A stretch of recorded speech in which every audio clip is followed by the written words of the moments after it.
Hello दोस्तों, बैटरन्स नमस्कार। मैं दीवान सिंह आपको बताना चाहूँगा कि मेरे जितने भी वीडियो बनते हैं बहुत ही रीजनेबल और विश्लेषण पर आधारित होते हैं। आज मैं जिस वीडियो को लेकर के आया हूँ, मैंने कहा था कि बैंक का पेंशन अपडेशन के बारे में एक जो एफिडेविट आईबीए ने दिया है एमसी सिंगला वाले केस में और अदर्स जो पीएनबी के जो पेंशनर्स थे उनके बारे में, उसके बारे में मैं कुछ बताऊँगा। इस एफिडेविट की बहुत चर्चाएं होती हैं और इवन एक हमारा संगठन जो आईबीए से मिलने गया था, आईबीए ने उनसे यह कहा था कि आप अपने सिंगला वाले केस को वापस ले लो, तो काफ़ी क्रिटिसाइज हुआ था, काफ़ी उसके बारे में बातचीत हुई थी। मैंने ये एफिडेविट पढ़ा, बार बार मैंने ये वीडियो उस पर यूट्यूब पर सुना भी, पढ़ा भी, और उसमें से खास बात मैंने यहाँ पर ली है। हम देखते हैं कि आईबीए ने इस एफिडेविट में क्या कहा, क्योंकि मैं विश्लेषण के साथ इन सारी चीज़ों को करूंगा कि इन्हें क्या कहा है और इसमें क्या राम कहानी है। तो सबसे पहले मैं इसमें जो आईबीए का शायद वो ब्रिजेश्वर शर्मा जी हैं जो सीनियर एडवाइजर हैं एचआर के, उन्होंने ये एफिडेविट साइन कर रखा है, शायद उनके ये 10 सिग्नेचर है यहाँ पे। तो इसमें सबसे अंत में जो क्या कहा है उन्होंने वो मैंने यहां पर लिया हुआ, ये अंत वाला पोर्शन है पूरा का पूरा, यहां से इसको बताऊंगा। और अब यहां से पढ़ करके मैं विश्लेषण के साथ आगे बढ़ता हूं कि एक्चुअली में ऐसा क्या कुछ इसमें है जिससे आईबीए डरा हुआ था, या कुछ भी नहीं है इसमें। तो जो कुछ राम कहानी इन्होंने कही, उस राम कहानी का सार अंत में इन्होंने रखा। अब पहले तो मैं ये बता दूं कि जो सिंगला साहब के केस में जो रेस्पोंडेंट्स हैं, यानी जो पिटिशनर के अगेंस्ट में हैं, एक तो यूनियन ऑफ इंडिया है, दूसरा पंजाब नेशनल बैंक के सीएमडी साहब हैं, इंडियन बैंक एसोसिएशन नंबर 3 पर है, ये इसका जिक्र आएगा। Punjab national bank general manager बना रखा है, associations of retired IOBs employees registered through its organising secretary, इनको रेस्पोंडेंट बना रखा है इस केस में। अब यहां आईबीए का जो एफिडेविट है उसकी चर्चा होती है। हमारे पास ना तो यूनियन बैंक ऑफ इंडिया का है, ना सीएमडी साहब का है पंजाब बैंक का, ना पंजाब नेशनल बैंक के जनरल में इनका भी कोई एफिडेविट नहीं है, और एसोसिएशन ऑफ रिटायर्ड आईओबीएस इनका भी कोई हमारे पास एफिडेविट यदि ने दिया होगा तो उनके पास होगा। सबसे ज़्यादा चर्चा में यही आ रहा है। अब मैं इसको पढ़ के बताता हूँ ये कहते हैं और क्या क्या बात निकल करके आती है।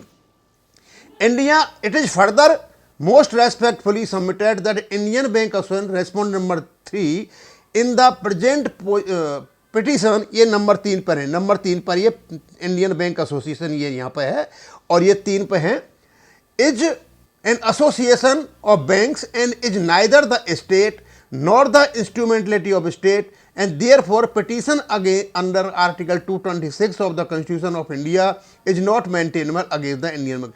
भाई जब आपको यही बात कहनी थी तो इतने से ही काम चल जाता है एफिडेविट में। आपने जो रामायण गाई है सारी की सारी, अनावश्यक रूप से पेंशन अपडेशन को रोकने के लिए क्या क्या कुकर्म किए हैं आपने, बताऊंगा मैं आपको, तो उसकी जरूरत ही नहीं थी।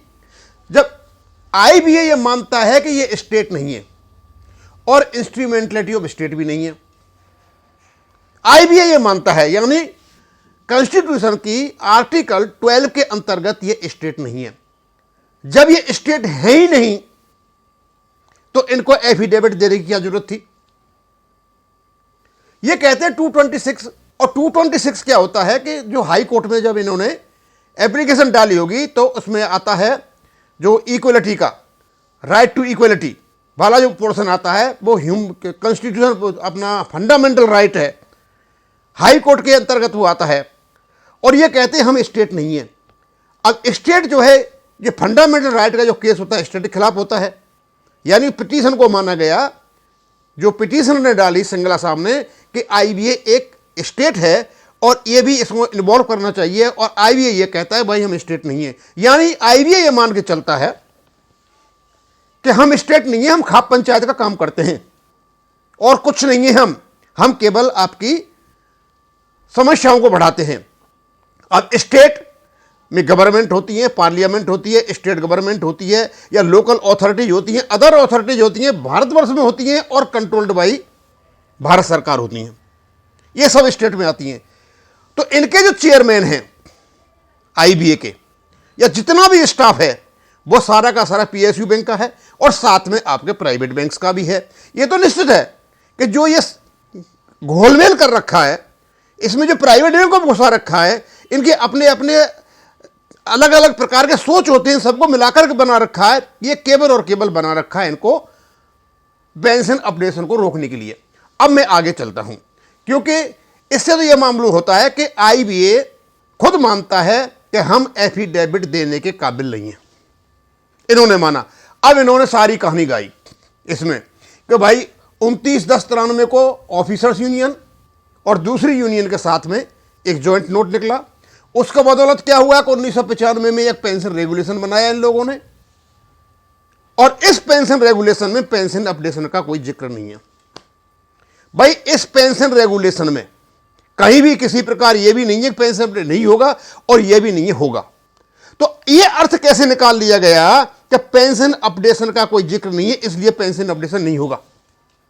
यह पेंशन रेगुलेशन 1995 के 100% सीसीएस रूल्स 1972 पर आधारित हैं और वहां पेंशन अपडेशन है। हां, यह मान लिया जाता कि पेंशन रेगुलेशन 1995 में यह लिखा होता कि केवल एक बार ही पेंशन दिया जाएगा, बाद में इसका अपडेशन नहीं होगा, तो बात समझ में आती थी। लेकिन आप ये नहीं निकाल सकते हो जो आप इसमें गीत गा रहे हो, क्योंकि पेंशन अपडेशन का वो नहीं है, इसलिए हम पेंशन अपडेशन नहीं करेंगे। तो उसमें यह भी नहीं है कि पेंशन अपडेशन नहीं होगा, ना होने का है और नहीं होने का है, तो उसका अर्थ यह नहीं निकाला जा सकता। और सबसे बड़ी बात यह मान के चलते हैं कि इसमें प्राइवेट सेक्टर के बैंक भी हैं। भाई प्राइवेट सेक्टर के बैंक जब आईबीए में होंगे, स्वाभाविक सी बात है वो अपना फायदा देखेंगे, ये अपना इधर से फायदा देखेंगे। और ये सब कुछ कहने की जरूरत ही नहीं थी आपको, जब आपने मान लिया कि हम स्टेट है ही नहीं। 226 जो कॉन्स्टिट्यूशन की धारा है वो आप पर उसके अंतर्गत आप पर केस नहीं किया जा सकता है, तो आपको तो एफिडेविट देने की जरूरत नहीं थी। अभी तो डर की कोई बात नहीं है, कहानी कह रहे हो सारी सारी। और आगे चल के बात ये कहते हैं कि हाँ मैं क्या है जो ये प्रोविडेंट फंड की जगह पेंशन का एक विकल्प दिया गया। भाई जब पेंशन का आपने विकल्प दे दिया और प्रोविडेंट फंड खत्म कर दिया, तो स्वाभाविक सी बात है पेंशन तो आप सीसीएस रूल 1972 के अंतर्गत ही दोगे। लेकिन आप कहते हैं आपने पेंशन दे दिया, तो इसका मतलब यह हुआ कि आप एनपीएस या जो अभी यूपीएस आई है, क्या उस समय वो दे रहे थे 1995 में? ये तो अभी आप 2025 में आई हुई है। अब इसमें बड़ी ही अद्भुत चीज आई है और उसको मैं क्लैरिफाई करूंगा आपको।